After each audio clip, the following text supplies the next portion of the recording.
Hey guys, it's me again, Digital Reg, and I'm back with another unboxing and quick review video of the Samsung Galaxy A71. The A71 has been announced here in the Philippines a few weeks back. It's now available in Samsung Experience stores and retail outlets. Let me go ahead and give you a quick unboxing of the Galaxy A71. Inside the packaging are the Samsung Galaxy A71, the silicone case, the USB cable, USB charger, as well as a pair of earphones. On to the looks of the Samsung Galaxy A71, there are a few noticeable changes upon looking at the A71. First is the teardrop notch, which is no longer present. Instead, it's replaced by a punch hole camera still found at the topmost center of the phone. Now, it's not as annoying as the previous phones with teardrop display because it can blend well with the phone, especially if your home screen has wallpapers that has a black or a dark shaded background. Second, it has a slimmer profile by 0.2 millimeters, and I could actually tell the difference by holding the Galaxy A71. It's easy to hold even if its size is big, and it can still fit inside my pants pocket. Third, the back of the Galaxy A71 still has that prism design, which is still attractive, especially with Pearl Crush White. But the obvious change here are the camera layout. And if you've seen a Galaxy A70 before, you will notice that the camera, aside from the different layout, it comes with an additional camera, meaning the Galaxy A71 now has a quad camera system. Onto the display, the Galaxy A71 comes with a large 6.7-inch screen. It still retains the same size as the Galaxy A70. It still has Super AMOLED, of course, still on Full HD Plus resolution, and covered with Corning Gorilla Glass 3. As usual, being a Samsung and having a Super AMOLED display, there are no complaints with using the screen whenever I watch videos or play mobile games. Absolutely amazing. On to the other specs of the phone. What I really like about the Galaxy A71 is the upgrade of its processor. In the Samsung Galaxy A70, they used a Snapdragon 675 to power the phone. This time, there's a big upgrade. It uses now a Snapdragon 730G. And notice the letter G after the 730, it means it's optimized for gaming. And personally speaking, the Snapdragon 730, I find it as the second best chipset to the Snapdragon 855 processor. So it's like having one of the best processors in a mid-range phone. Paired with a 128 gig internal storage, expandable with a micro SD card, and it comes with 8 gig of RAM. You really have these high-end specs on this mid-range phone, and I'm actually feeling that I'm using already a high-end phone thanks to its top-notch performance. Multitasking is not a problem. I've never crashed the phone. Playing mobile games like NBA 2K, Call of Duty Mobile, name all of those games, I was able to play them in their highest graphic settings, and they don't stutter at all on the Samsung Galaxy A71.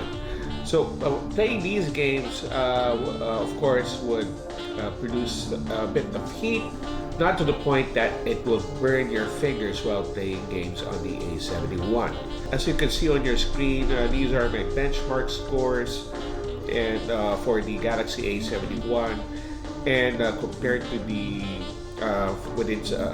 with its benchmark scores, this is one of the best phones I've tested so far, and probably one of the best when it comes to mid-range phones. With regards to the camera, we mentioned earlier, it comes with a quad camera system, and the quad cameras are composed of a 64 megapixel with a 26 millimeter wide-angle lens, 12 megapixels with 12 millimeters ultra-wide lens, 5 megapixels with a 25 nanometer macro lens, and a 5 megapixel depth sensor lens. The cameras, as expected with the Galaxy A series, I've used the Galaxy A50 and A50s, so I have high expectations with the A71, and these expectations are met so far. Whether it's daylight, whether it's nighttime, photography with the Galaxy A71 is almost at par with the Galaxy S series, which is actually already on the highest end.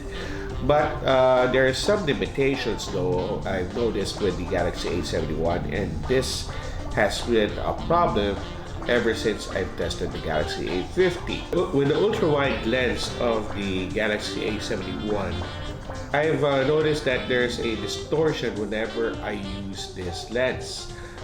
This is the same experience that I've had with the Galaxy A50 and the Galaxy A50s, and it's still existing with the Galaxy A71. I wish that Samsung could fix this with a software update, but I doubt it, because if they were not able to fix it with the A50 and it's still shown here in the A71, then I don't think they'll be fixing it at all.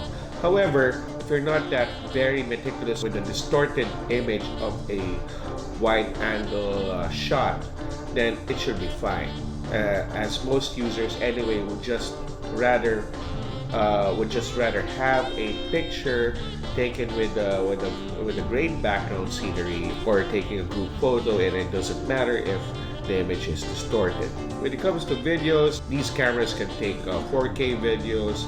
Sad to say, 4K videos don't have any stabilization, but it still has stabilization with full HD resolution, and it's pretty much the same. The quality is pretty much the same as I've experienced with the Galaxy A50 and A50s. During nighttime, I was able to take night videos using the Galaxy A71.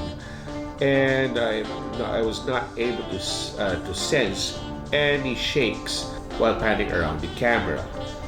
Onto the front, it still retains its 32 megapixel front camera, so you can take your gorgeous selfies, or you can use the wide angle option and take groupies with your friends and family members.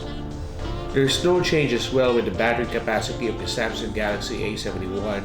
It still has a 4,500 milliampere battery, and with my usage, like with 4 hours of accumulated video streaming, 2 hours of mobile gaming, and the usual calls and texts, the usual social media and website and web browsing, I'm still able to last a day with at least 50% to 20% juice left. It comes with fast charging, so if you need to juice up your Galaxy A71, you'll be able to quickly charge up and still add some more battery power if you're gonna extend your day. The price of the Samsung Galaxy A71 here in the Philippines is worth 22,990 pesos, and for this price point, in my opinion, this is one of the best so far under 25,000 peso price range. With the Snapdragon 730G processor, a large 6.7-inch screen with Super AMOLED display, excellent quad camera system with large battery life. Oh man, this is the phone that I'll be using. I can use this phone as a primary phone and ditch my almost 2-year-old Samsung Galaxy Note 9. This could pass as a flagship phone for me, even if it doesn't have NFC, or even if it doesn't have the water resistant or dust resistant feature.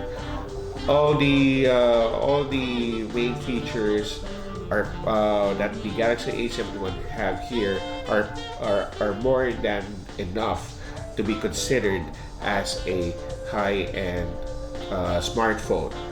And again, the Galaxy A71 is now available at all Samsung Experience stores and authorized retailers. It comes in it's called Prism Crush Silver and not Prism Crush White.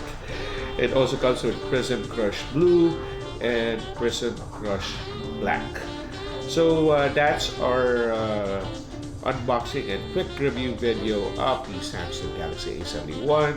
If you have any questions about the Samsung Galaxy A71, please leave those questions in the comment section, and please don't forget to give this video a thumbs up and subscribe to our YouTube channel, and of course please don't forget to click on the notifications to make sure that you'll be notified whenever we have a new video up. So that's it for now. And again, this is Digital Reg, and I'll see you in our next video.